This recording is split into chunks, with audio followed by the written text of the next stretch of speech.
I was forged from iron and filled with the soul of a tyrant giant, hiding deep inside. I'm riding high, got lost the light. It's finding time to snort a line. I smoke the pine, I press rewind. Cause I'ma take them back to when tragedy's all that happened.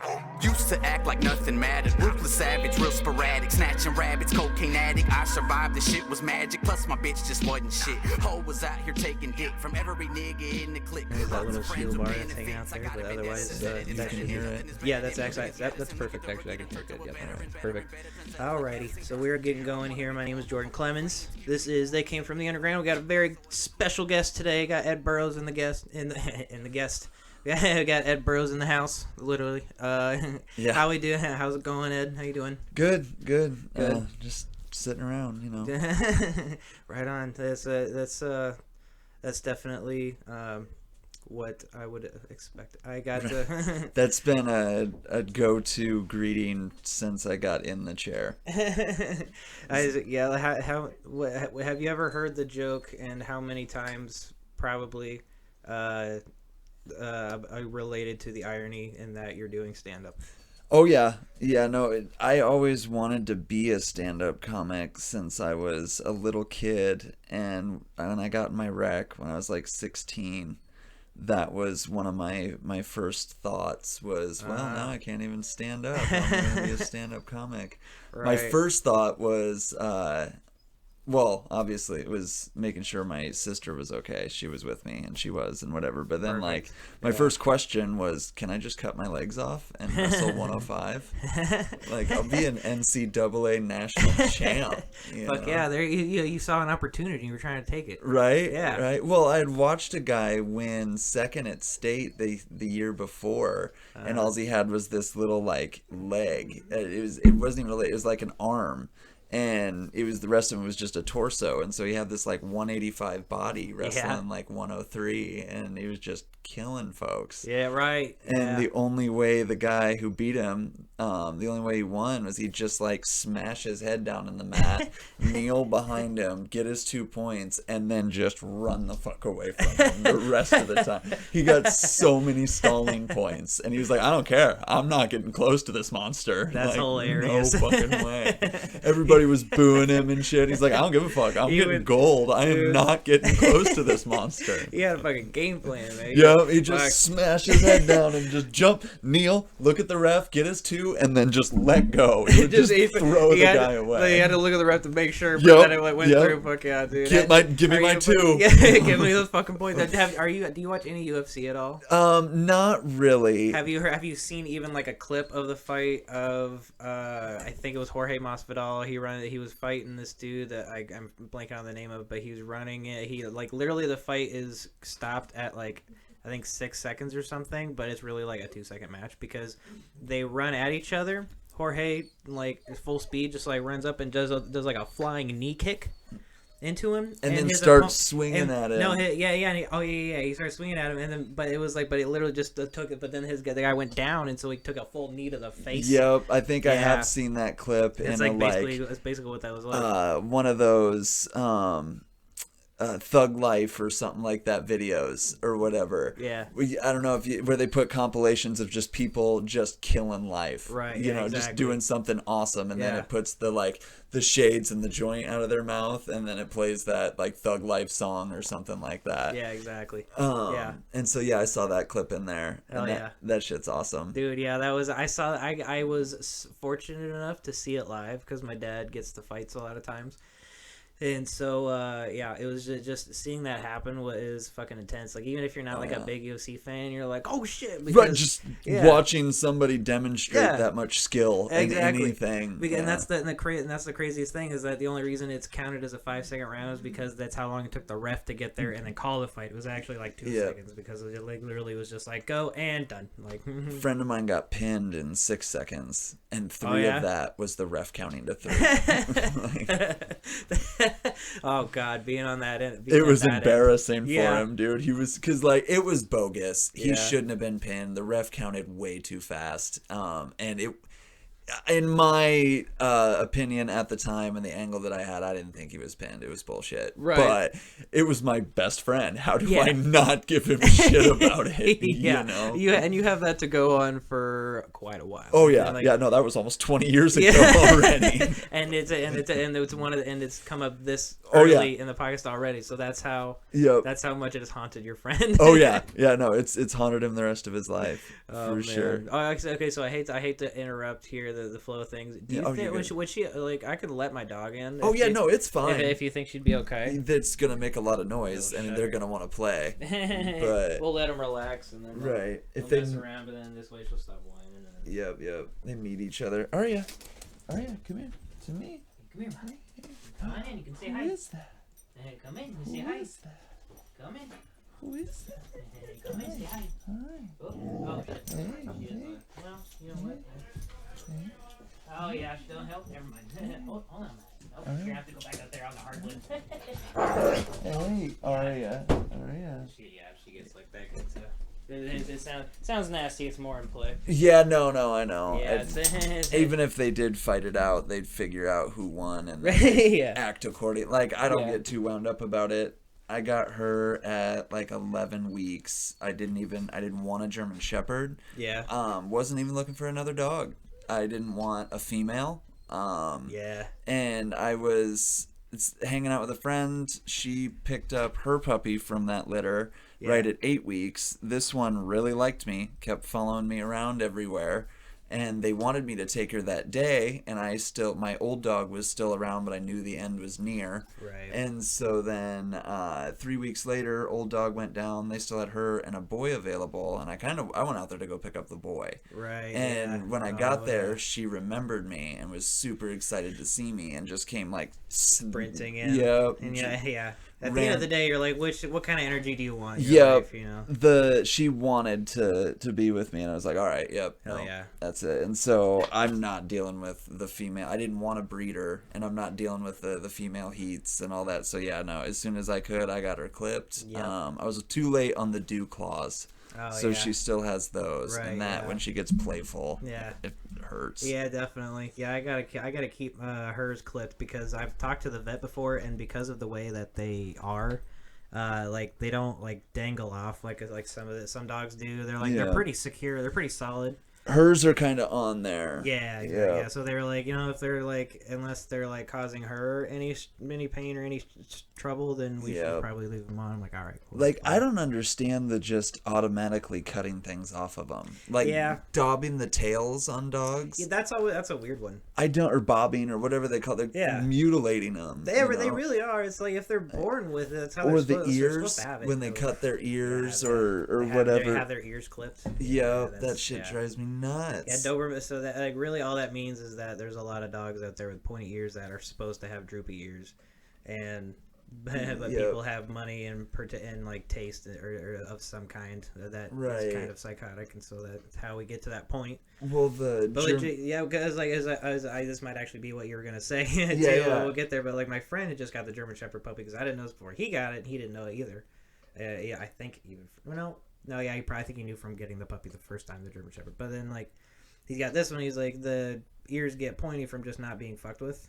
Yep. And like you just let them Yep. like pop up. Their ears are, after a few months, they start perking up. Really? Yeah, when they're puppies, it's super cute because they, Yeah. when they're really interested in something, when they really try, their ears will do so. But then when they're just whatever, they flap down to the side and they look like Yoda.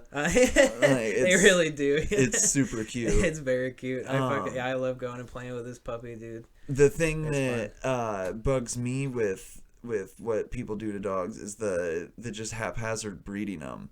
And you wind up with these dogs that are bred for looks or whatever, and Exactly. and they wind up with the ear thing. A dog that's supposed to have down ears, if you make them stand up, well, they're not going to drain properly, or they're going to get shit in them that they're not supposed to. Or if you mix a dog that has upright ears with a dog that has floppy ears, you're going to have all kinds of ear issues. Yeah. Because it's going to drain like an ear that's open, but it's floppy. Yeah. But or it's, so the only reason that I was even interested in the litter was they don't have the hip slant the shorter hips. Oh, really? So Oh, I was okay. able to get, I yeah, wasn't yeah. aware of that. She's a working shepherd, so they kind of breed, because that slant, it's like fake tits. Yeah. It's a desirable look they're bred for. It's a show trait. Yeah. But it's terrible for their bodies.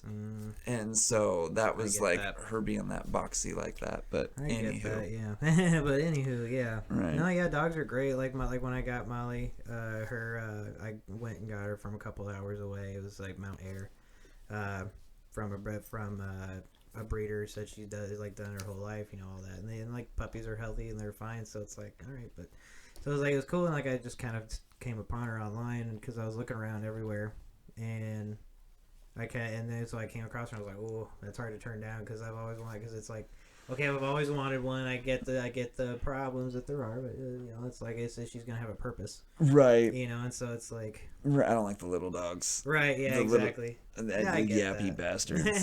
that's actually kind of what's funny.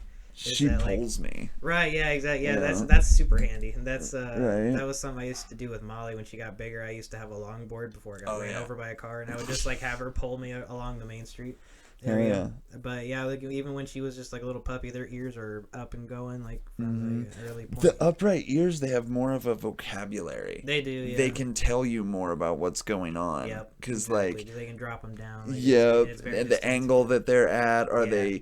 they back and forward, or are they back and back? Yeah, Are they exactly. to the side? Are they like Yeah. are they and it just, they have so Yeah. much more.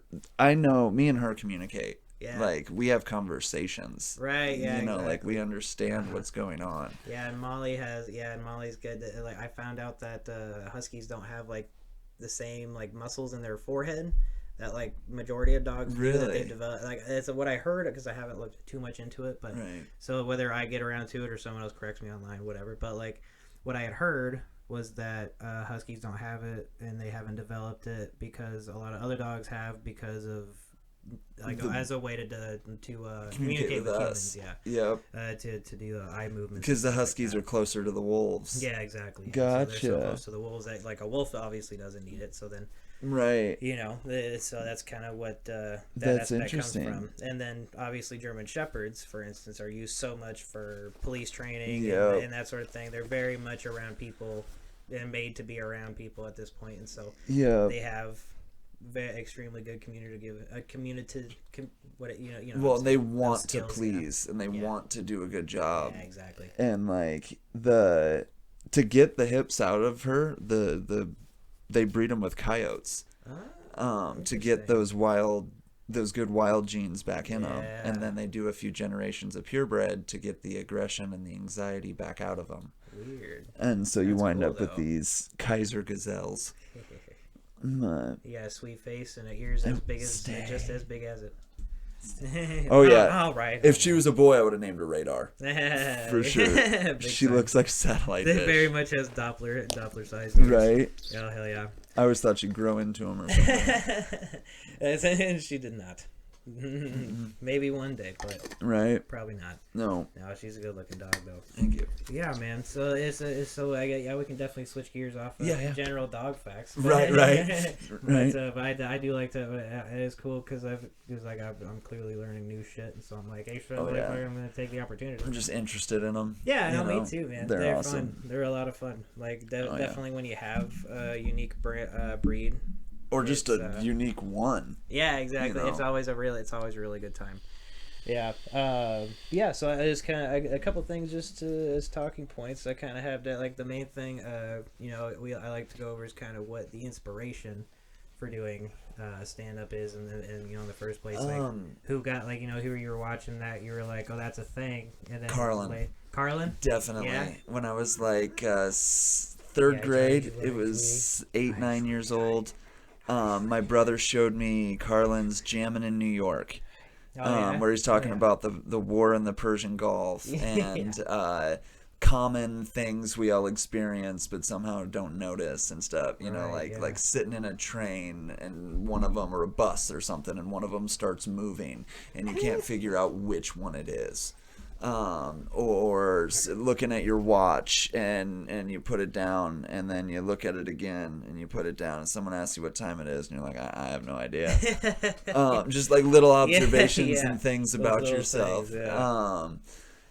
And so I memorized all the jokes that I could understand at the time. I mean, like, I'm single digits, you know.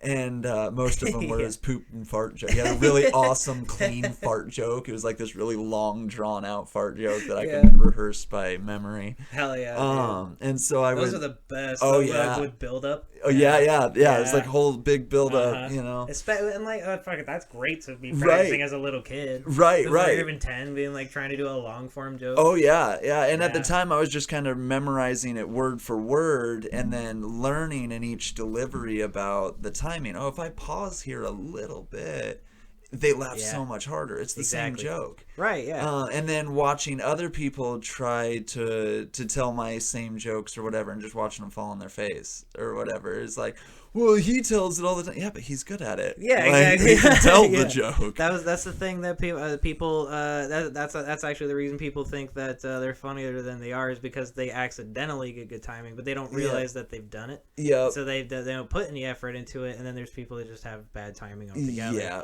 And then like, or they're amazing writers, they just can't deliver. Yeah. Like their words are hilarious, or their premise, their concepts are amazing, but they just can't deliver it. Yeah, they just it's that thing. It's of like, will you write for me? I will split all the money I get with you. Exactly. Like, I just want to deliver your hilarious shit. 50-50, man. Come on. Right. I can deliver, but I'm terrible with writing. And so after the years went on, that was like 3rd, 4th grade. By the time I got into like middle school, high school, my friends all got access to HBO and started calling me out or rehearsing along with me the jokes or whatever, like finishing the punchlines to fuck me up or whatever. And so then I was like, all right, well, I'm just gonna start coming up. I just started telling my own stories. Yeah, exactly. You know, you got the cadence down. Now it's time. The timing and the delivery and the 2 truths and an exaggeration and all that. You know, the formula. And then I got in my rec and I was just watching a lot of comedy, and my dad and my cousin died in like the same month as Carlin's "It's Bullshit and It's Bad for You" came out. His last one, where he's talking about death and funeral, and I've lost like my dad, my brother, 2 or 3 cousins, almost all my grandparents. You know, like I've experienced a lot of death to close people that you shouldn't experience that young in life, or most people don't. You know, and it's not like crazy stuff. Most of it is just bad luck or life, or just taking poor care of ourselves, or one was suicide. If 1 or 2 was kind of drugs or alcohol, could have been related, but it wasn't those things that did it or whatever. It's just kind of freak shit.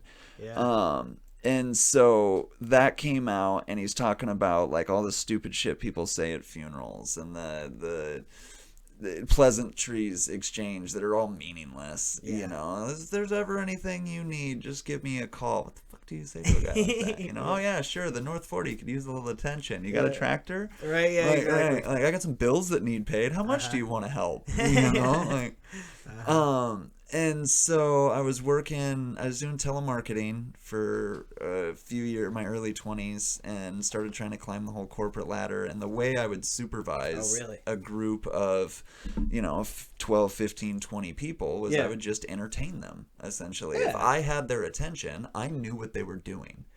And if they liked me, as long as I could make them laugh, I could get them to do shit. So if I could be funny daily and keep their attention, I kept them out of trouble, and they would do good work for me.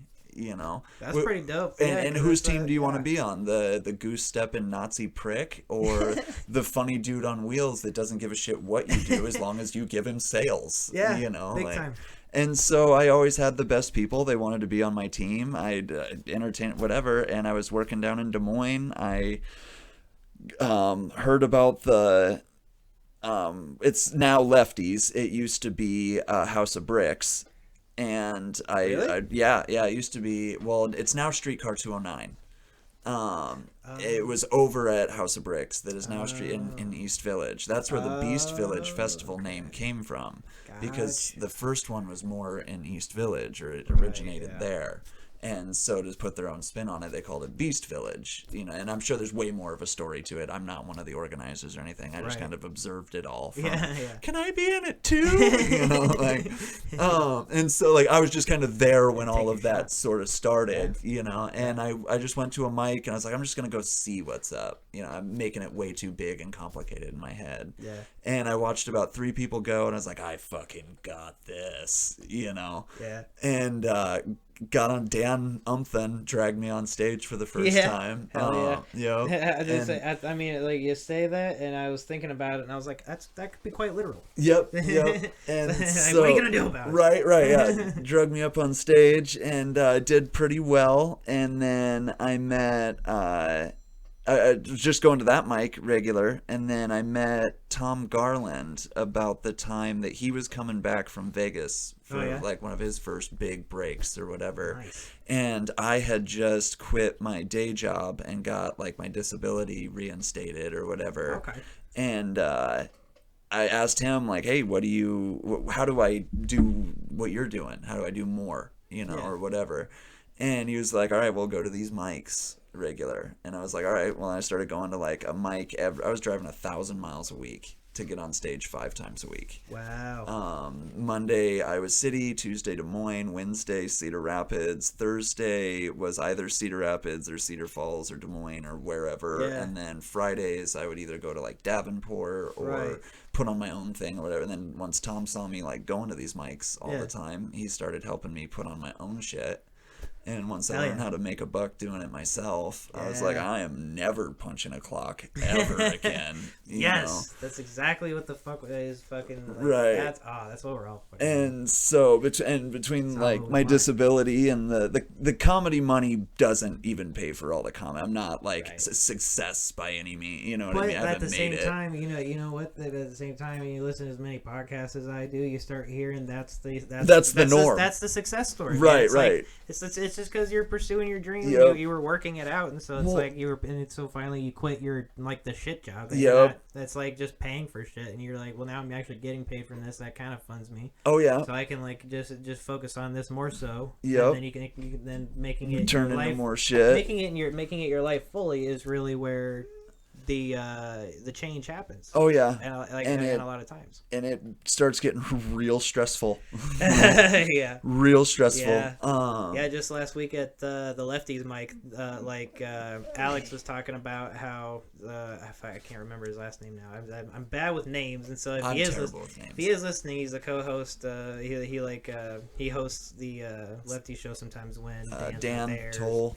Yeah, so it's one of them. So yeah, so he's one of those guys, and so it's I'm gonna try to have him on here, eventually soon. But no, all those guys are pretty cool. Yeah, he was talking about just like like he's been doing it 8 years, and then someone else was talking about how they've been doing it a while. And he's like, he told me about like the period where you want to quit. He's like, he's kind of right, but he's still doing it, Right. I never went through. I haven't gone through the period where I want to quit yet. I've had to hopefully don't get into some other business arrangements to try to keep funding myself while I do it, or I've gotten distracted before for a while.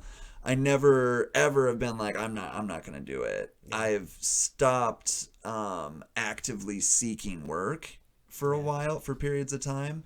But stuff would still come to me, and I would still be getting on stage like once a week or so, or at least a few times a month. Yeah, definitely. And those times it would almost always be paid, because that would be like the other stuff. Like, I'm not gonna go do a free shit right now. At the time, I was kind of doing some other shit. It's like, do I go make a few $100, or do I go drive a 4-hour round trip to perform 5 minutes for free when they stuff me at the fucking back anyway, and I have like no say of when or where I go? Yeah, no, I'm gonna go make a few $100. Like, exactly. That's a big part of it, is making your choices and then making those pushes and just like getting to that point. And then and definitely early out, you definitely gotta start doing your own shit. And like, I've definitely been part of the.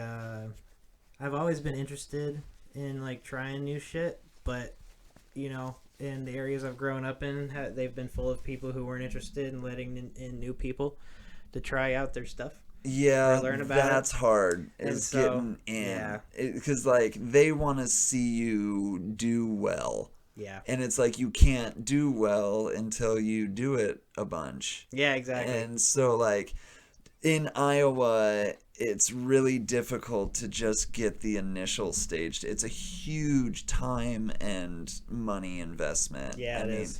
For me to get on stage 5 times a week for 5 or 10 minutes at a time, it was 1,000 miles a week of driving. Yeah, that's insane, man. Right. And I the only reason I could do it was I had my disability, and I didn't have any other job. So, and then when I would get a gig here or there, it would all just go right back into debts I was accruing, you know.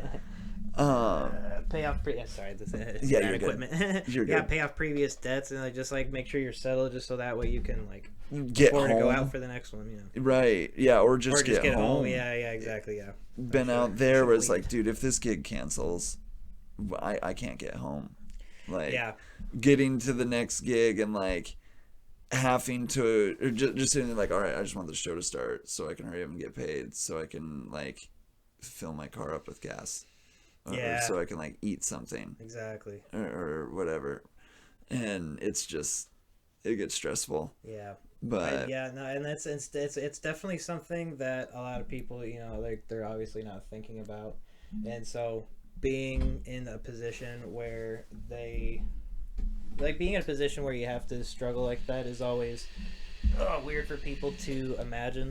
I was like, a friend of mine was just kind of feeling shitty about her EDS and how it just kind of like affects her life in general. And I was just like, you know, like people don't try to put themselves in your position. They try to like all they do is say they did, so that way they can continue on and be like, but you should still listen to me. right, And right. it's like, and it, you know, and I definitely don't blame people who want to be like, no, but not everybody. But it's like, yeah, but Right. some people. Yeah, that gets kind of frustrating sometimes. Oh yeah. Like going to one of the most frustrating things with me with the mics, it's not the crazy drive, it's not not getting paid, whatever. The thing that's frustrating for me is like I'm driving 2 hours one way to some of these, or an hour and a half or whatever, and Exactly, it's like, yeah. I'm not asking for extra time. Yeah. I just want, can you just put me in like the first half? Yeah, Just exactly. put me like the earlier, you know. Uh-huh. Well, that's not really fair to everybody else. Okay. Does anyone else have a 2-hour drive home? Yeah. Like, Yeah, like you should. That's something they need to pay attention to. Right. And a few of them do. There are a few people that do notice these things. Yeah. And that are like, okay, yeah, no, dude, definitely get up there. And those people are awesome. I love them. Right, And yeah. and so like I've just gotten to where I'll just kind of call ahead Yeah. and be like, hey, who's hosting? Oh yeah, that's a You good know, move, like, yeah. oh, this Know who you're okay. gonna deal with. Yeah. Awesome. All right, I'll go. This Right, guy will yeah, put definitely. me up at a decent time, and Oh, yeah. I'll get, and like I'm not. I guess at risk of sounding like a cocky prick or something, I'm not gonna go up there and just do 5 minutes of co-hanger abortion bullshit. You know, like I'll add value to your show wherever you put me. You know, like I'll try to do well. Right. Yeah. Just give me a decent spot so I can get the fuck out of here. Like, and it's not like I don't want to even be here. It's the real life, trying to juggle real life and get the stage time and mingle with everybody. Yeah. I'm so terrible about the mingling. Just hanging out with people. It's a different atmosphere, definitely. Like especially just hanging out with people when it's not just kind of like maybe the other comics or like people you happen to know, right. or like you have at least a buffer of someone you know to get into talking to someone you don't. Yep. You And know? I quit drinking. Oh, really? Oh yeah, I Yeah. haven't drank for like the last 3 or 4 years. Wow. So for Good on me you. to hang out with other people while they're drinking and try to keep up with that same energy and just like fun. haphazard conversation, you know, where they'll ask you a question and then interrupt your answer with something completely irrelevant, and like I just can't. I can't. Because I'll start being a dick. Yeah. And then all they'll remember is like, oh, well, that dude's a dick. Yeah. You know, it's like, no, you were just fucking dumb and drunk The and last time- annoying. Yeah. You know, like, and people don't think like that. No They one don't- ever. you Oh know. god, like I would bet money that I've never heard someone say that like I just I don't drink, but I just really love hanging Hanging out with people that are people. drunk. You know, they just have Yeah. the best ideas. Right, it's usually just- like recovering alcoholics that are lying to themselves or something. Yeah. I can hang out with my friends Yeah. while they're drinking. It's totally fine. No, you were like a mouse on meth running in your head right now, just watching it all, tempting yourself. All you want is like between the heroin button and the food button, all you want to do is hit the heroin button. Right. Like, but I can't. Like your hand is like shaking above it. You know? Oh, I just like to test myself. Yeah, okay. Yeah, sure. Because like I didn't quit drinking because like I was an alcoholic and Yeah. I was ruining my life or anything. It's just I was on a medication that reacts very badly with it, and it was like, do I want to live my best life I can, or do I want to get fucked up and be miserable for 2 days afterwards? Yeah, Where it's exactly. like I'm gonna. And then after about the first year of not drinking, that was hard. Because, like, I remember when I was younger, if I was home on a Friday or Saturday night, I went into, like, a panic attack. I felt like I was being left behind or something. Everybody's having more fun than me or something. Right, yeah. And now, if I'm sitting at home, like, if I'm not booked or, like, to do something on a Friday or Saturday and someone invites me out to a party, I'm like, that sounds fucking terrible. Yeah, There's no way I'm going to that. Yeah, not so at all. you just can slobber in my face and spill drinks in my lap while you try to tell everybody you're helping me. Fuck off. Like, get away from me. God, I can only imagine. Oh my! Everybody wants dude. to lean down. Yeah, to talk. Like, like- I can hear you from up there. Yeah, like, people get like. and then they're all hanging their drink over my lap. yeah. Dude, you're spilling. It's okay. Yeah, because you're not wearing it. Yeah, exactly. Yeah, it's not your fucking pants. Right, Yeah, right. That's ridiculous. I Yeah, can only. meanwhile, I'm I'm trying to drive a car home with a bunch of weed in it, smelling like a freaking brewery. I get pulled over. They're looking for an OWI, and they're gonna catch me riding dirty, and they don't give a shit because they got a bust. Yeah, exactly. And like, I'm just, I don't give a fuck. this is bullshit. It's fucking Like, bullshit. Dude, it's so stupid. Yeah, like it smelled like beer even though I wasn't. Right. drinking. Oh, dude. Yeah, I can. That's just another fucking struggle on itself. It's like. Because there's a lot of when people get drunk like that, they take their their filter is gone of how they should handle the situation. Oh my and so God. it goes like, and so it's like they get to the point that they get to the first point that it like that would have immediately been canceled by the very first filter easily. Yes. But so it's immediately like Oh, yeah. it's all centered in them thinking they're treating you like normally, but they're just like being like overtly it's space invading. Girls are the worst about it too. Yeah. Like they think they're paying you a compliment. Like, wow, you're really rocking that sweater. I'd never be caught dead in that. You know, like something like that. Like give you a compliment and then a backhand behind it, or something. Am I just one of your normal friends now? Like, where Right. you just give me a passive aggressive insult, or Right. you disguise it as a compliment. Right. It's like it plus like great sweater. It's like you just kind of pointed out a piece of clothing I was wearing. It's People like, will try to make the jokes with me in the chair or something like that. Like what the fuck? Just stupid shit. I don't even remember it because half the time it doesn't even make sense. There was one guy in a bar. I'm playing pool. I was still drinking, so I was running at the mouth a little bit myself. Yeah. And he was a big guy, and he had like a bunch of friends. And I'm not one to start shit. Plus, I am very self-aware. I know I'm vulnerable. Right. You know, I'm not going to go pick a fight with this big bastard who's obviously drunk himself, looking to start some shit.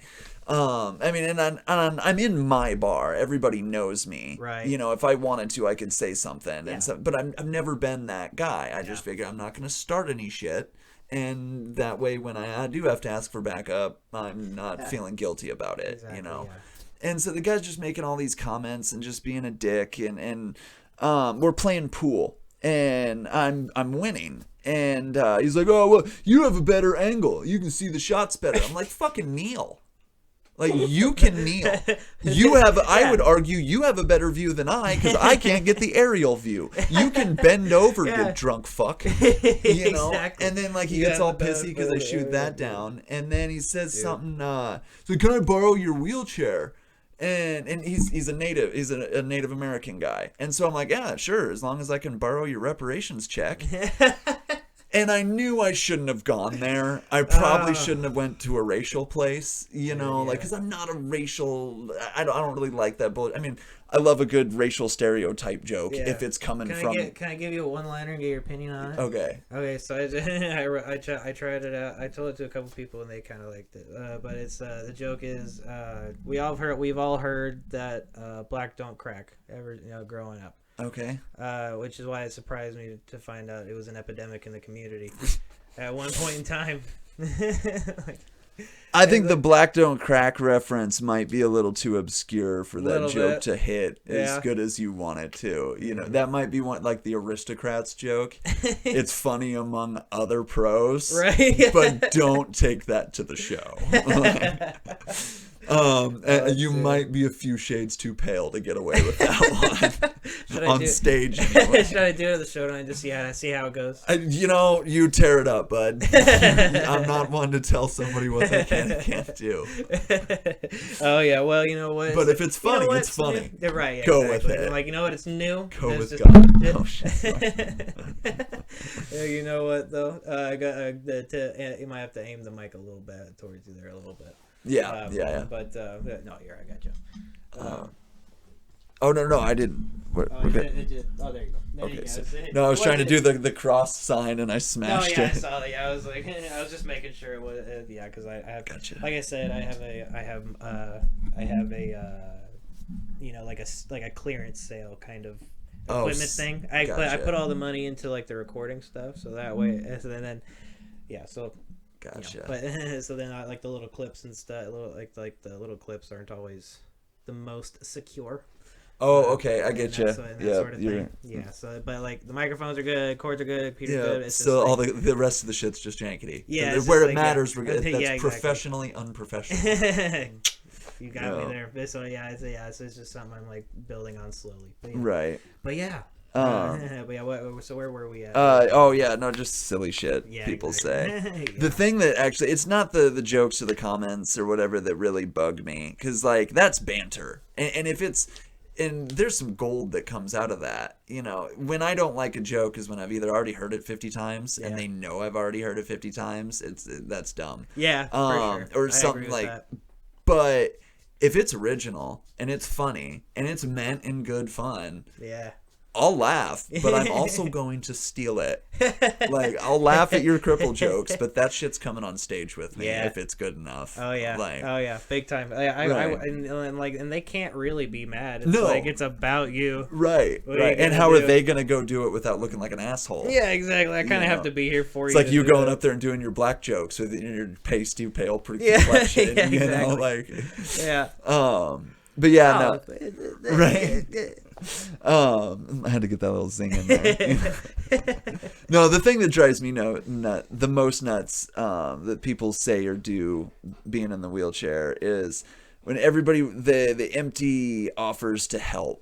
Like, I'll pull up to the gas station in my Dodge Durango and materialize this wheelchair out of the back seat and crappie flop down in it. They'll watch me reach up and put my money in the machine that's way too fucking high. Why is it that high? And, like, I'll pump $80 goddamn into this truck and then, like, bounce up the curb because it's a Casey's and the handy ramp's always around the corner and down the block. Like, and so, like, and I'll just get to the door, and some tubby-tardy fuck will do a 40-yard dash through the store and knock over some little kid to fling the door open in front of me, standing in the doorway, say, "Come on in, bud. Well, I'm going to need you to get the fuck out of the way." Yeah, what do you expect to do? I'm part machine. I can handle the complexities of a hinge. Exactly. Get the hell out of the way. Like, you really, or like I'll be getting out of my car or getting in the car and trying, like, my transaction is done. Everything's paid for. I've pumped, I've paid, I've carried, I've stowed. I'm leaving. Yeah. So like, do you need any help? Like, I've just started keeping my like house bills and shit in my visor, and I just kind of hand them one. Right. There you go. It's like, yeah, sure, you want to pay my phone bill? I got plenty of copies. Just keep it, man. Yeah, go ahead and mail it to their first of the month, if you would, please. It's gotta be on time, but right. I'm appreciate it. On it. Yeah. Thanks. Yeah, it's like, hey, you offered.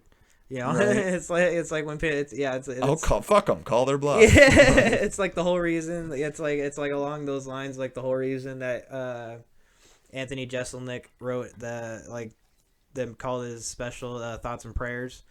And ever since then, and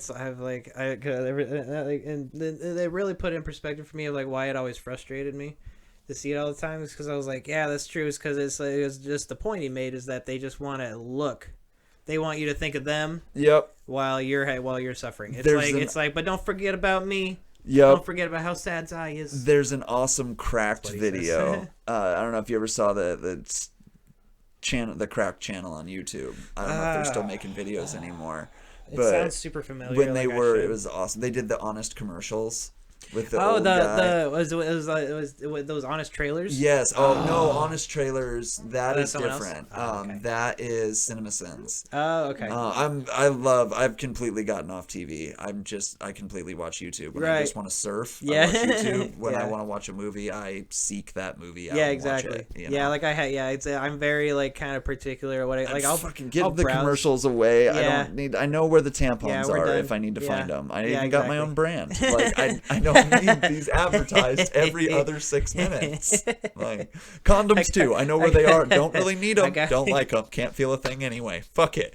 Like, come on, these fucking algorithms are really not working out here. You're like you don't know your audience very well. No, not at all. But like when I'm surfing the interweb, those ads always applicable. New batteries, fucking right. I can use a few more of those. Yeah, we all need batteries for something. Yeah, no shit. That's accurate. Right? That's very true. Another wheelchair?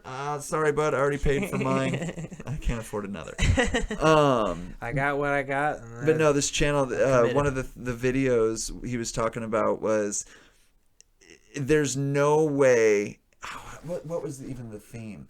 It was something I forgot the title. But it's like try to explain your daily life to a person from a third world country and not be a complete and utter piece of shit. Oh, shit. So like yeah, sure. Every morning I wake up and I take a big shit in 2 gallons of fresh water that I then just flush away.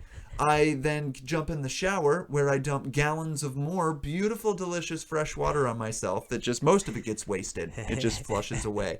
And then I have food all prepackaged that I might eat half of, and then it usually gets thrown away. And then I drive my own personal vehicle to a place where I get paid with all these. Try to explain that to some patron of a dictatorship. That's or painful some to listen to. Right, yeah, right. Like, that is life. And that's a poor person in this country. That's someone on little means. And then even if you are a good person, like, oh well, I recycle and I donate to these causes and and that also makes you justify buying a $500 purse made out of fucking calf skin. That also, and your husband is able to justify eating veal because he affords you these tens of thousands of dollars to give to charities that 90% goes to executive costs and 10% might make it to actually. These third world countries. You know about like the fucking there's been a lot.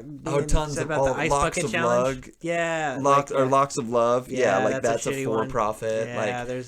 When I donated my hair, I'd sent it to Wigs for Kids. Wigs for Kids. Yep. That's the good one. Yeah, Yep. that's so many listeners out there. If you want like a good one to send it to, that's actually like because Wigs for Kids decent. is actually a non-profit, whereas Locks of Love is actually a for-profit company. It could cost like $1,000 or more for but a wig. To make one of those that they got for free, it's like you need like 5 people's heads of hair. Really? To make one of those actual head of hair looking wigs. I could see that. You need a fuck ton of hair. But at the same time, they are getting it all for free because it's just being shipped. Not all of it. Oh, really? Not all of it. What is for free? I'm pretty sure they purchase some of it. Because it's for profit, they've got to keep that shit going. Right. I could see that. Yeah. I'm sure they're purchasing it from other sources. They're sourcing it in other ways, or animal hair, alpaca or some hair, shit like that. Yeah. Right. Yeah. They're somehow, but yeah. But yeah, to make one of those like true to life human hair wigs, it's not just here. I shave off my hair and we'll put it on your. No, that's like my head would make like a corner of that wig. That's so because weird. they have to account for the loss, the falling out of it, and shit like that. Okay. And a human's head, that's just this current crop. Yeah. So it's always growing, and there's more coming through all the time. And as you lose one long one, there's another one sprouting through and whatever. And so it's kind of crazy. I forgot how we got on this shit. No, it's we were talking about charities. Oh yeah. So it's another, and it was because the ice bucket challenge. Yeah, that one. Like that one's been having some weird shit going on because like people are like, where's the money go? And I'm like, I don't think anyone actually knows. And then like the people that work for the company all got like raises and shit. Yep. So yeah. Well, that's just like all those when they do the tax breaks, you know. Yeah. The tax breaks for companies, it trickles down and people spend more. No, it just means executives get more money. Yeah, exactly. Or it goes into research and development. No, it just means shareholders get more returns. Yeah.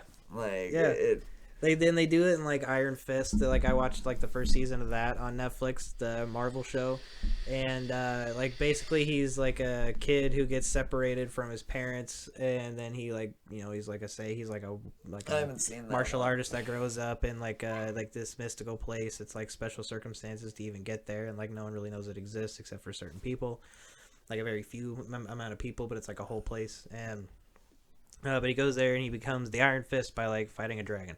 And then he is that like when what's his name, Tom Cruise was the Last Samurai? They have a white guy play an Asian role in the 90s. A little bit. Like it's definitely kind of funny how it's set up, because it's definitely because all the people who train him and like in the other world are very much Asian, right? But like then he's like a white boy and he was the chosen one, very Asian influence. Yeah, exactly. Like, they are scrappy little fucks.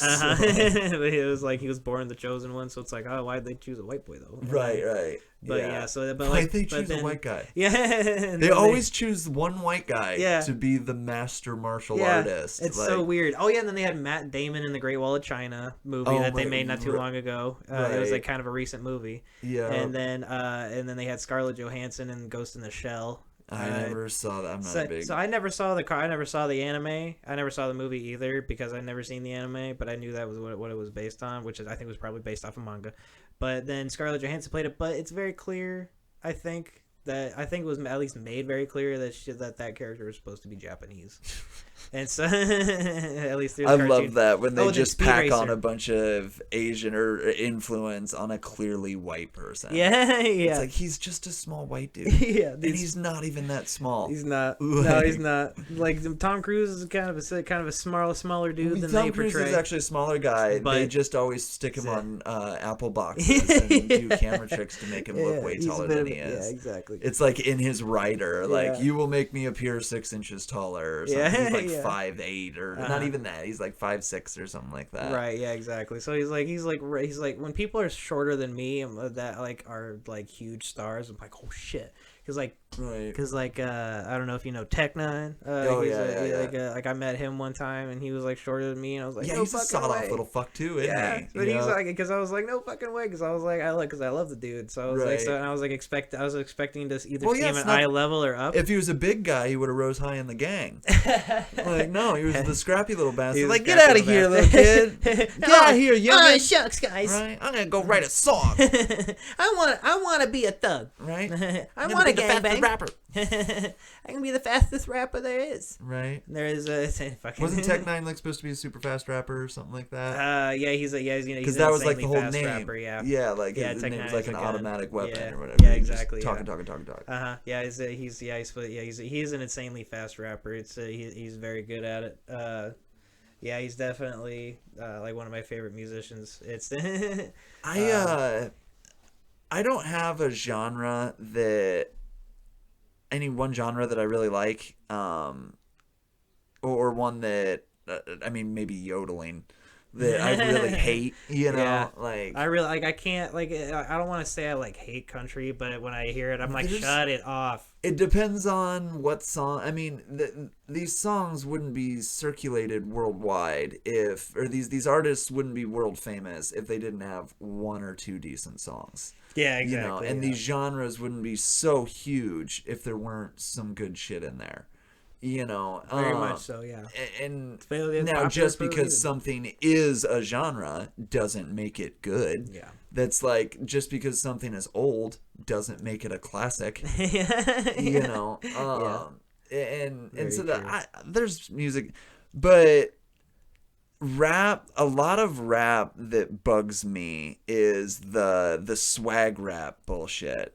I have all these toys and all this money, so you should keep buying my CDs so I can keep rubbing it in your stupid fucking face. Yeah, and that's the saddest thing too, because like you find out later they don't that, even like, have this shit. No, it's like rented. Right. It's like rented for the video. Right. You know, right. so it's like then because like fucking I don't know if you know Method Man. Like I just know of him. Like Yeah, I'm not yeah. too familiar with him. Red I just Man, know Method that. Man. Yeah, because Yeah. I believe it was Method Man. Like for like the immediate memory is of Method Man. So like I'll say it's him.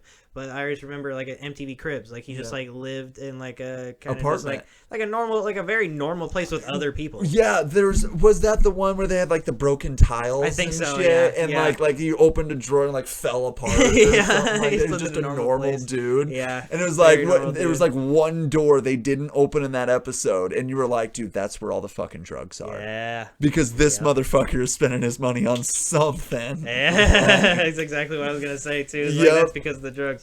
That's exactly it. Like, that's like the reason. Like there's this other group, duo from as part of Strange Music. The label that Tech Nine is partner owner of and everything. Right.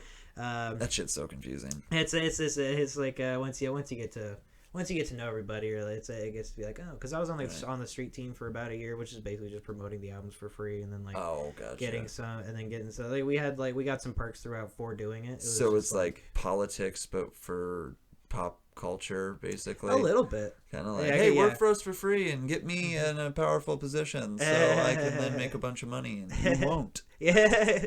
But you're a big fan, so I'm going to look out for you. Yeah, pretty much. But like what would happen is like this God damn it.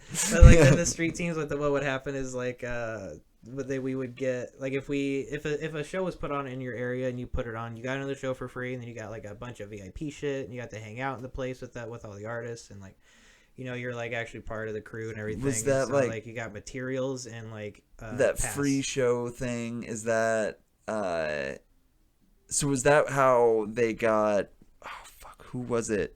Was it DMX to come to Visha one time for a free show? That's right. Yeah, I think that was back in like 2007. Yeah, that was like that's like a I think that's like if I remember right, it's like the city.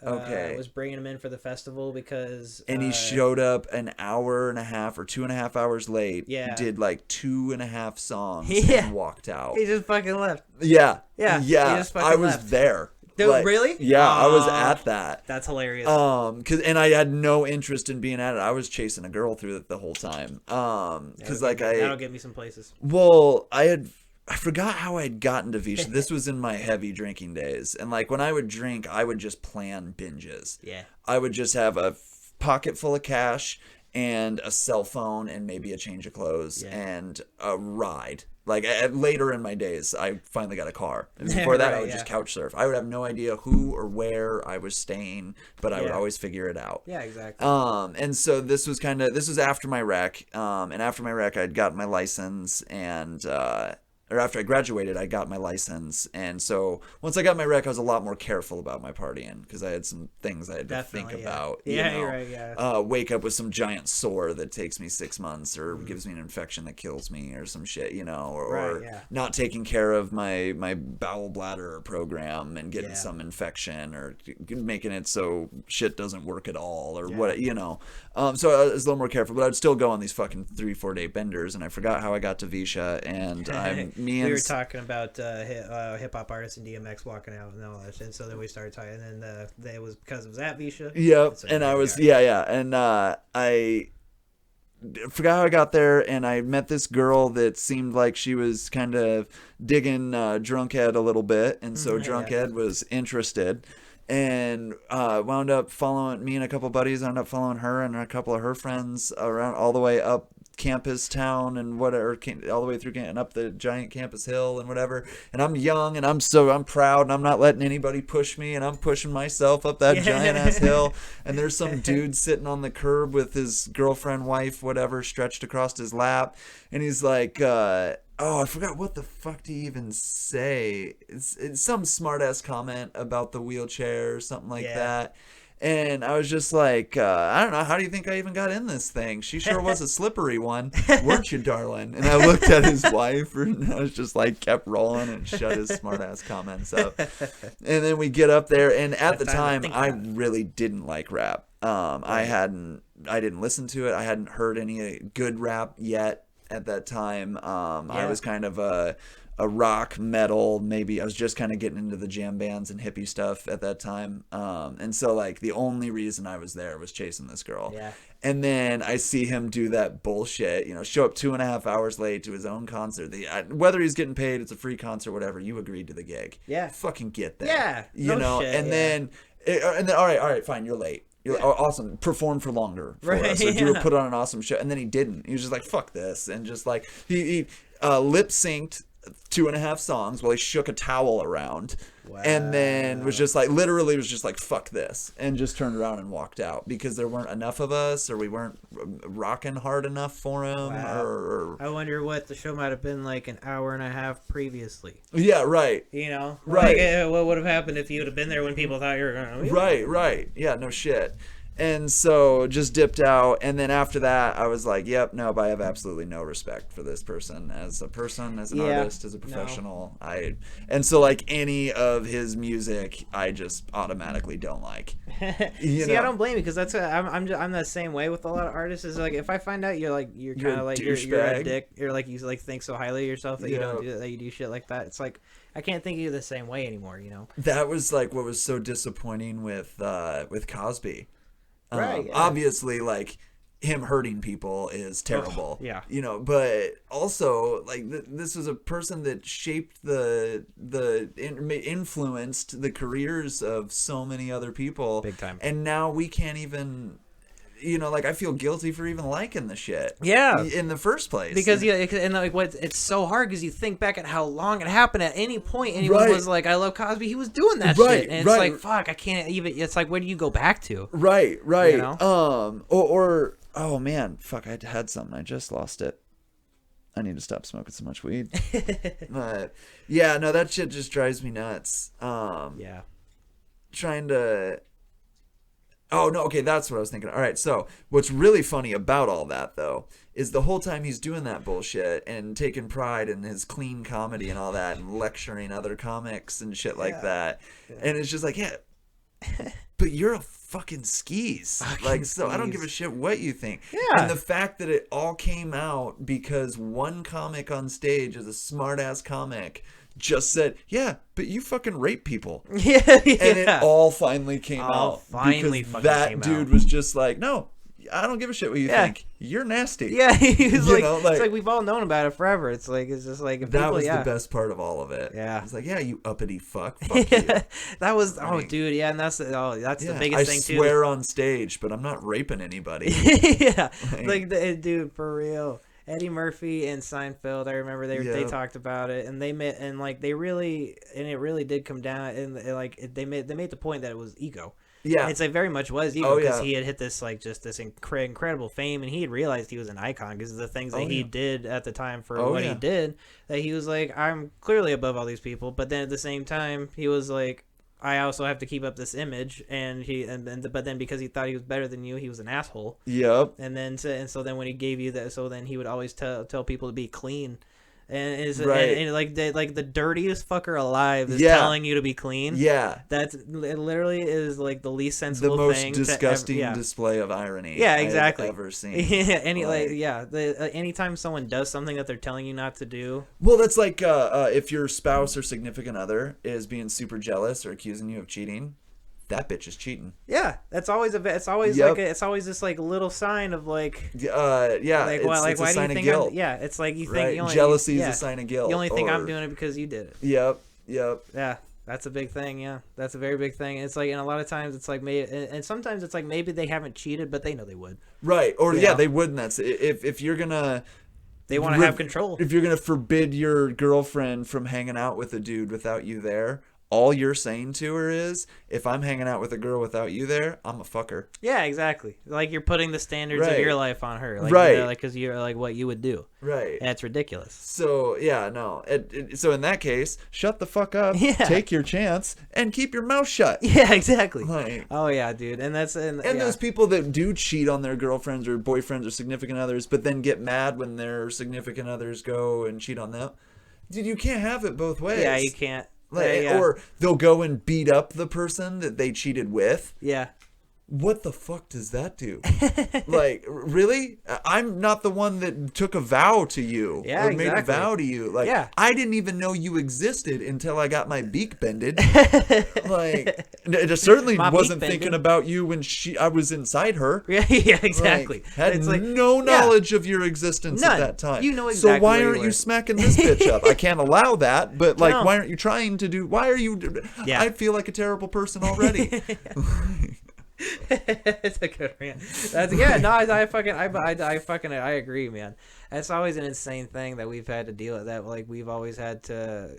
We've probably always at least seen in the people around us going on. It's like, and that's the thing that is always kind of ridiculous to do, is because as a comedian, I'm now at that point where I'm committing to just not giving a fuck when I'm trying to be funny. I'm trying to get to a point. Here's the philosophy. And so that leads me to saying some commenting on things. And this only has like 4 words, but like this is commenting on things that people are going on in front of me, and then it ends up going haywire. Right. That is difficult to do. If you're gonna comment on somebody's set before you, it better be fucking funny. Yeah, exactly. And or you better know the person. Yeah. Or be cool with or whatever. And above both of those, it should definitely be in fun. Yeah. Don't go and zing someone shit on purpose, or try to be a dick or whatever. Like, for one, it's just not cool or professional in any way, and it's just gonna make you look like a dumbass. Yeah. Big time. There's any time to be honest, it's when when your friend gets off stage. It's just be real with them, because is at that point at least you're their friend, so it's like you don't have to be like a good set just to have that there. I think anyway. Honesty is very helpful. I'll say good set if it was a good set. Exactly, yeah. And other than that, I won't give feedback unless they ask for it. Usually. Unless I agree with that. Yeah. Unless I have a tag, an idea, something like that. Yeah. I won't tell them how to do something or not to do something or to do something differently. Yeah. I'll give anybody a tag. Mm-hmm. Like, because they'll say something or whatever, and I'll be like, oh my God, say this or like this word or whatever. And because that's not telling them what to do. Yeah, exactly. It's like, hey, would you like an hors d'oeuvre? Yeah. And if you don't want it, don't take it. Yeah, exactly. And if you do, all yours. But like to go up and tell somebody, hey, don't do that bit. Yeah. That's completely different than, oh, hey, would you like this idea? Yeah. Yeah, exactly. And my approach is always I always ask questions where I genuinely have like the idea of like about of their set too, because it's like I know my place. In which that I'm not anywhere to be like giving people like I don't feel like I'm in anywhere to be like giving actual like advice on like a set, but I like to go but I do like say like one of the open micers goes up that I've been talking to, and they're real cool, and we're getting like friendly. Right. I do like to talk like it's not all the time either. A lot of times I'll talk to them after the set. It's annoying if you do it all the time. Yeah, exactly. Right. But sometimes I just sometimes I'll just be like, sometimes I'll ask them about a joke they did, or like I'll just be like, and then and obviously if they're like, nah, I'm just kind of working it out, then you're like, that's all it is. Yep. But at the same time, you're like, well, okay, I just want to ask. But like sometimes you get into conversation about it, and what's really fun is getting to riff on an idea with someone else. Yep. And that can always build more detail because you get like a new, because like that's what or it's for. Something, a completely different idea can come out of it. Exactly. The way it's been impossible for us to stay on one topic. Yeah, just kind of shit just evolves into something else. And this is very much it's very much a writing style, and that's why I love talking to people about like an idea, is because you get to hear what they think about it, and then think of things based on what they say. That was the only thing thing that I ever liked about hosting open mics. Right. I don't like hosting shows. Like, I host at the Bone because that's all they'll give me right now. And it's the Bone, so I'm not gonna say no. Yeah. You know, and I that's the first step. I want to work towards more, whatever. Yep. But I fucking hate it. I'd rather just go up there, perform, and be done. Yeah, I don't blame you. But to have to go up there, grab their attention, perform, and then introduce somebody. All right, that's fine. That's whatever. That's a set. Yeah.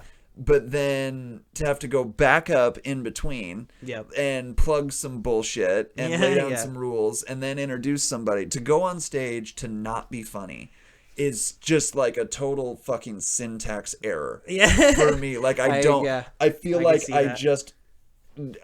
feel like an idiot every time. Yeah. Like, I'm telling them what they already know, or whatever. Like, why am I here? Why can't you just hand the mic to the next fucking guy? Yeah, I don't. Yeah, exactly. That would and it would make sense. I don't understand. Whatever, it's the showmanship. I get it. I play along. I don't bitch about it. It's like a I don't bitch about it there. But it's just it's like a structure that's been set in. It's like they do it the same way. It is what it is. I'm not gonna go against it. I'm gonna play the game. I'm gonna do whatever I have to do. Exactly, like a familiar face to bring the next guy. Hosting an open mic, though, where rules don't matter as much, where you can get away with a minute or two in between some of the people, just comment is on the people the before. Best writing opportunity to me. Oh yeah, because for me, when I get an idea, or when I want to test an idea, I need like instant feedback. Yeah, and so like I can't just sit and write funny. When I sit and write, it's either journaling or creative writing or that's it. Yeah. You know, I can punch up a joke. Like, sometimes what I've been doing lately is I will record my set, write out my jokes, and then punch them up. There you go. Yeah. I can do that, but to just write funny, I can't do it. No. So like when I watch a 5-minute set, somebody gives me an idea or something, and I go up there and I can give a little snippet real quick. Is this worth exploring? Right. Hey, I got a laugh from most of the crowd. Yeah, this is worth exploring. Jot shit down. And plus, like saying it, like that helps a lot with actually like remembering it too. And like, right. 'cause, like a lot of times you can, like, because they are like, even with writing like music or whatever, it's like, I just saw the Jurassic Park shirt. That's hilarious. Oh, thank you. That's funny. Sorry. Go ahead.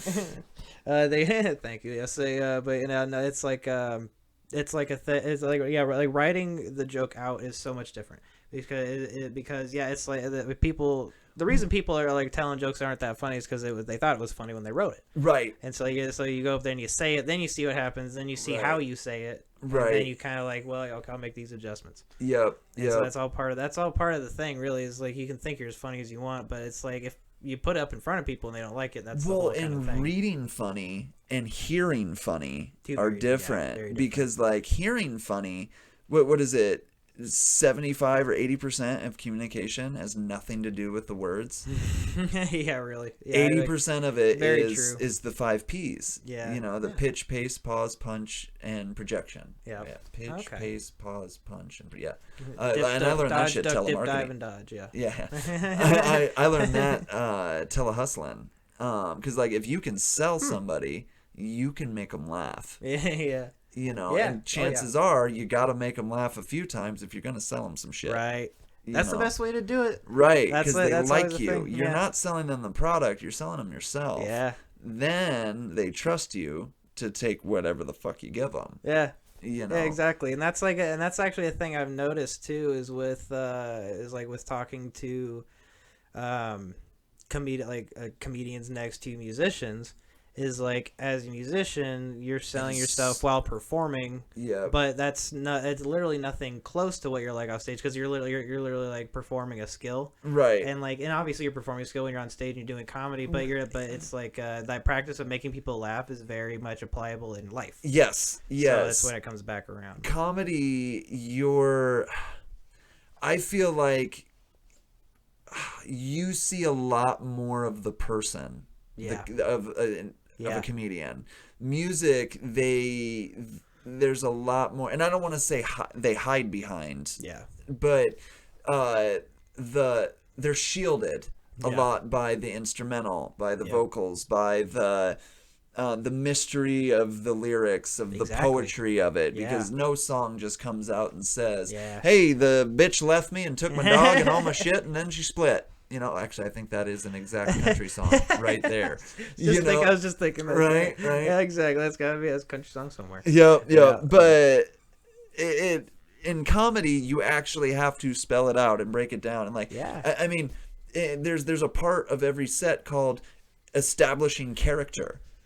You know, you have to introduce yourself and who and what you are about before you can even tell any jokes. Yeah. You know, as if you're going to do a longer set anyway. Yeah, exactly. You know, the shorter sets, 5 and 10 minutes or whatever, you don't have time to do that bullshit. You try to just jump right up there. Try to play on the energy and go. You light off as many fireworks as you can and fuck off. You know? Get in, get out. Right. Yeah, exactly. The shorts, they're more, I call them like grab and goes. You know, it's a grab and go. It's just grab as many laughs as you can and go. And if you can work out a solid 5 minutes that the people are like, oh, that's really good, then that's what gets people to those 10-minute shows, those 15-minute shows. When I have to go into the big cities and do the smaller sets, all I do is I just compress some of my best jokes into 2 or 3 minutes. Right. Yeah. You know, so my bit that when I do a headline set that's normally 5-10 minutes long, I just compress that down in 2-3 minutes. And it's just and it's literally like lighting off a bunch of fireworks, right? Because when I have a short, anything shorter than 10 minutes, I don't give them time to laugh. I step on so many laughs when I have the short time. I just want more. I don't blame you. You're trying to get that material out. Right. And it's I know where I want it to end, and I'm just it's and when I do a headline or a feature set, it's not that I don't have the material to fill it. It's that I can actually sit and enjoy this long laugh drawn out, and I can play. I have time to play with that time. Yes. To use the silences and the pause. But I only got 5 minutes. I don't got time to pause, man. I ain't fucking around. You ain't keeping up. Moving on. Laugh at that one. You're gonna miss the next one. All right. This next one's for the ones that didn't like that one. Right. Or the ones that missed the last one because they're laughing at the one before it. It's usually it's got little audiences. Right. It's got a set. Yep. Exactly. Yeah, man. That's hilarious. That's funny. Yeah, I dig that. There's have you had any good? Are there any good heckles that you remember that you're kind of you know what, I still think about it and I'm kind of like that. I kind of like that in the moment. I actually love hecklers. Yeah. And I don't classify. Okay, for me to classify somebody as a heckler, like a bad heckler, they've got to really be trying to fuck shit up.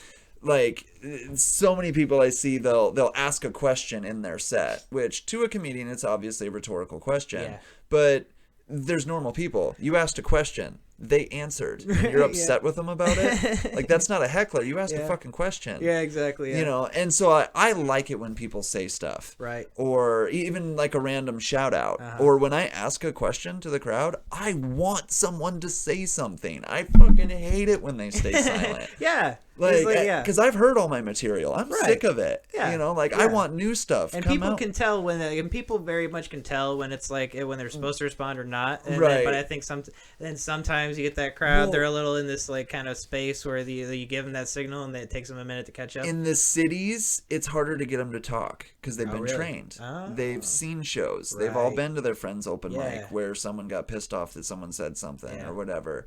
When you go to the small town bars, they've never even been to a comedy club. Ooh. They don't know. The closest thing to comedy that they've seen was growing up watching Bill Cosby, you know, and so on TV where they can talk and say stuff and whatever. So when you get in the small town bars in Pahrump, Nevada or something, you know what I mean, or in the middle of nowhere, you get a lot more talking back. They really talk to you. And so for a heckler, for me to really fuck me up, it's usually someone that just they're so excited about the show, they just keep talking. You know, even when I'm not listening to them anymore. I'm now talking over them. Yeah. And they're still just talking and being loud or trying to talk louder and louder. Or even worse than that are the people who aren't even paying attention to the show. They're not heckling me. Yeah. They're just talking super loud in the back. And the drunk loud guy is talking loud, trying to talk over my microphone so the people in his group can hear it. No, he just wants to hear himself. Yeah, exactly.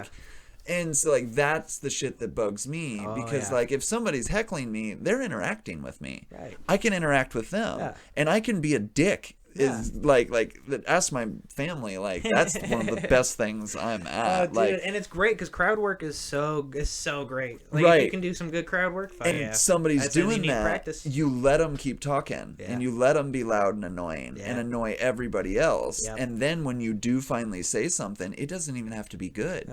Everyone else is annoyed at them. So as long as you're attacking them in some way, everyone's behind you. Yep, big time. And so it's just, you just kind of play it like that. You never jump on a heckler right away. No. You know, let it sit a second. Play with them, and then if they don't follow the rules or that you can't handle them or they're just fucking dumb or whatever, then you ignore them. Yep. And then once you see that everyone else is getting pissed at their shit, now you can do whatever you want with them. You can keep ignoring them. You can ask a bouncer to get them the fuck out, or you can just tear into them and spend the next 15 minutes of your set coming up with new shit.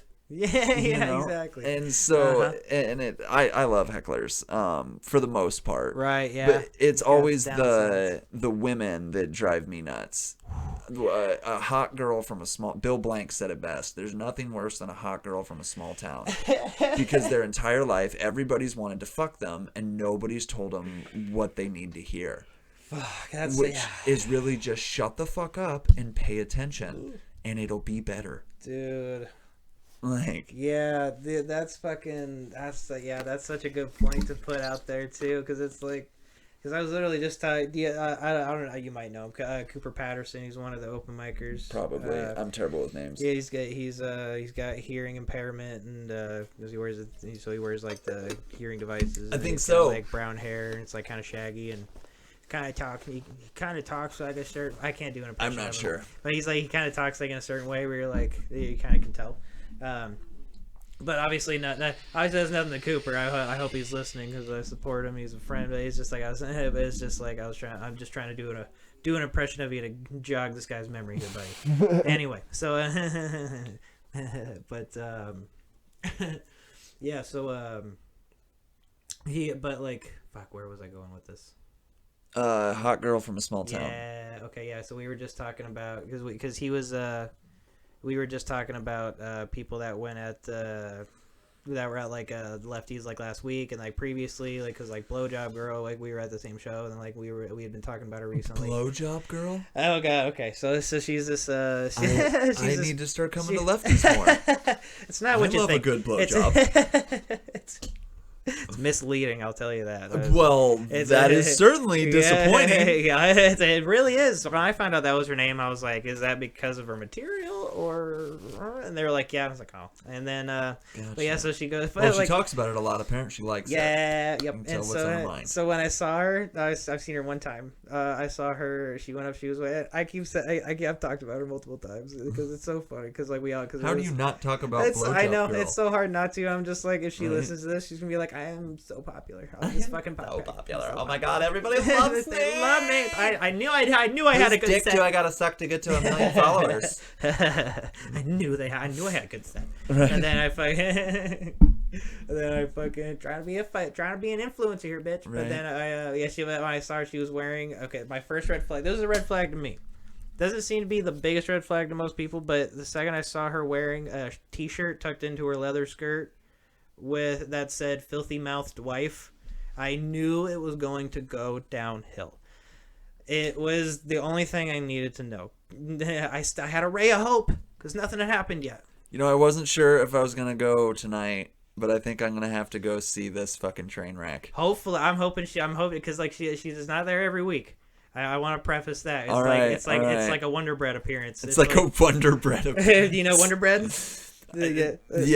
It's like you got to stick around and you got to go. Then eventually you'll see. Eventually you'll have a chance. But then like, but it's like, dude, she went up and she was like, she immediately opens like, guys, I am horny, and then she just went into like all sex material. So she's like the girl that she hasn't realized that Lisa Lampanelli and Sarah Silverman already played the dirty chick card. Yeah, and dude, for real. Made careers on it and ran it into the fucking ground. Yeah, Nikki Glaser literally right now her is just like a full hour of sex. It's just right. it's like okay, I get it. You're a chick doing dirty jokes. Covered. Yeah, awesome. Yeah, like do you have any like good jokes? Yeah, like no, she doesn't. Just because you're a chick doing a dick joke doesn't make the dick joke the most profoundly humorous thing that we've ever heard. Yeah, it's like the like shock value comedy. Yeah, this shit just drives me nuts. Like Bob Saget. Like, yeah, it's funny. It's a cool clip to show your friends. Or it's funny to watch once or whatever. But after a while, there's not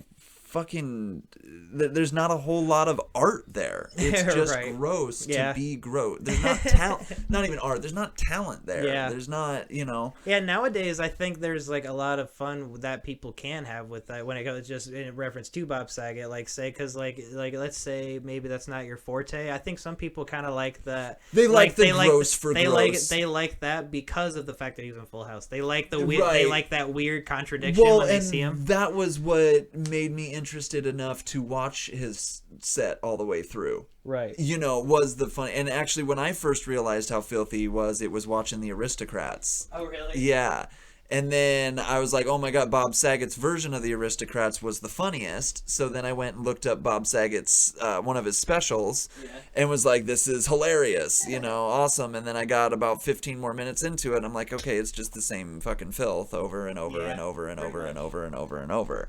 Yeah, that really is his gambit. Right. And so like that's the, the hot chick doing dirty jokes. Like it's been done. It's like the nerdy dude playing the awkward guy. Yeah. That's been done. Yeah. Like come up with your own thing, you know. Right now there's a open micer. He goes around, he has like he's a funny dude. He got like the Groucho's open mic has like you can win. I haven't been to that one. I haven't either. It's like too soon after I get off work on Mondays for me to even get there on time because it's in Des Moines too, and I work here in Ames. Gotcha. But I remember the first time I saw him, it was he's like, if you ever go to an open mic and you see like a chart that's like drawn out, it's because he's gonna go up, but he has autism. Yep, no, I know him. Oh, you know him? Yep. Yeah, so he always has the easel, and he's like doing a presentation and shit. That guy's fucking hilarious. He is hilarious. Like, he got like the second place in like the Groucho like 1 week. He's fucking funny, dude. Yeah, he's a funny dude. Yeah, he works it. And I love seeing that shit. Yeah, it's amazing. Right. Like there was a guy, Chris Fonseca. I booked him in Marshalltown. Another dude in a wheelchair. Oh, really? Yep, but he had like spina bifida, I think. And you go up and just complain about the other guy in the wheelchair. And he had a super bad speech impediment. Oh, okay. Like he would like drool on himself while he was talking and shit. But he would use it. Yeah. And so like hecklers, or some drunk dude that can't sit and pay attention and wait for him to stutter out a word, like he would walk those guys into these jokes and just fucking destroy them with a word. Right, yeah. And it's just so when you watch these dudes overcome, like here you have an autistic guy, somebody that autism that's known for not understanding social subtleties is going up there and just fucking killing it.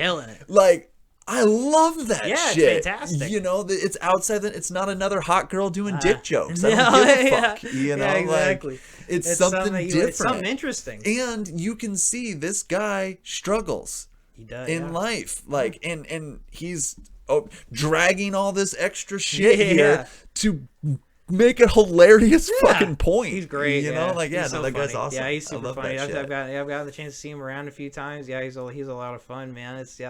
Are there so I just one more thing before we get to what you might have going on here, because we are getting close to about 7. I want to give us enough time. We can both get to Des Moines there. Yep. But like are there some good are there any other locals that you really like, and you get excited to see if you happen to see them out? For me, it's not so much. I guess I'm kind of burnout on the.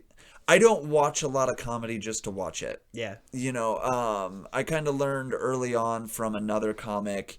I don't know if I learned from him or if I just kind of sort of adopted his philosophy or whatever, but watching a lot of other comics, I don't want to get influenced. Right. Or like when you're up there in a crowd work moment and shit's just flying off the top of your head, I don't want to spit spit out someone else's line or something like that. Yeah. You know, because in conversation, it's okay to insert someone else's line to Little get the reference laugh, here, yeah. and then cite your source. Yeah. You know, Yeah, or somebody else cite is your like, yeah, I love that guy, or Right, calls you yeah. out or whatever. But on stage, like, it's not comedy karaoke. You can't do that shit. Right, yeah, exactly. And it's so easy for that to happen. You know, like, oh, insert funny here. You know, and so I don't watch a lot. But so for me, the thing that like I kind of seek in the local comics is, yeah, are you funny? But it's more like working relationship wise. Can I get along with you? Yeah. Are you professional? Do you show up on time? Do you promote the show? Do Right. you whatever? And as far as that goes, like there's quite a few guys that get me a shit ton of work that I love, like Andy Hartley, Jeremy Allen. He used to go by Jeremy Cartwright. I don't know the name change or whatever. Yeah. I go by what your Facebook says. Right. So Yeah. that's the name you want to tell Yeah, people. see, That's like, what I'm telling yeah, folks. and I do the same thing too. I'm like, that's what it is online. Like, Right. why wouldn't you go by that? Right. That's if you want didn't people to like find it, you, yeah. you can change that Yeah, at exactly. any time. Yeah, that's a problem with like that's always a problem people have early out too. Is they gotta like you gotta settle, you gotta like even if you like assuming you change your name or use a I different name, thought you gotta about like kind that of for commit. a long You know? time. My gotta friends commit. all started calling me Eddie B when I was really young. Yeah. Well, when I was, well, then they started all calling me Special Ed. Like even the teachers called me. That was before I was even in a wheelchair God. because I played the stupid card. Right. I learned if I act dumb, they don't expect much out of me. I get you. But Eddie B, and I really thought about going by Eddie B. It's but not a bad name. It's a catchy little stage name. there's yeah. a rapper or two that goes by it. I saw another video somewhere where somebody introduced themselves as Eddie B. Yeah. And so, but the thing that I went against it was, or the reason was one, a lot of I don't have stage names. Right. They go by their name. Yeah. That's their name. And it's to me it's more like a standing by my work. Right. You know, if I'm gonna have a stage name, you know, like trying to sell that stage name to somebody over the phone, like, okay, is this guy gonna just come in and do a bunch of co-hanger abortion jokes and fuck off with $1,000? exactly, you yeah. know. But like, if this is my name, I can't hide from this. Right. I'm gonna come in here and do my best, you know. And so that was why I kind of stuck by my name, you know. I stuck by it. I stuck it. I stuck by it. Right. I stuck by my work ever since I was in Dragonheart. I guess Snooka is a completely different thing. Snooka! Right? The increasingly bad decisions of fucking Todd Margaret with David Cross. That's how I found out about that game. It was because because like a bit in it. It's kind of like a obscure show, but it's like I think they have it on Hulu probably. But like, but it's a David Cross show if you're familiar with him. I like David Cross. Yeah, he's funny. So, but there's a bit in it where he's like negotiating with this professional snooker player to to be in like a commercial, and he's like asking for and then like one of the bits is that he's asking for pounds instead of dollars, but like in the same like 80,000. See, so Stuka, I thought is it Stuka? Are you talking about the pool game? That's snooker. Snooker. A shtuka is like a shtuka is a Jewish term for I think it's like some kind of sexual derogatory thing. It's something like that. Well, I'm gonna edit this to make me sound less stupid. So. Okay. so just give more information so I have stuff to put in. Gotcha. Yeah, no, snooker. I know what you're talking about. That game is actually pretty fun if you've ever played it. Oh, anyway, the point was they argued back and forth. Like he kept saying like snooker, and then he's like snooker. Somebody with an English accent saying snooker. Yeah. So I'm like, I fucking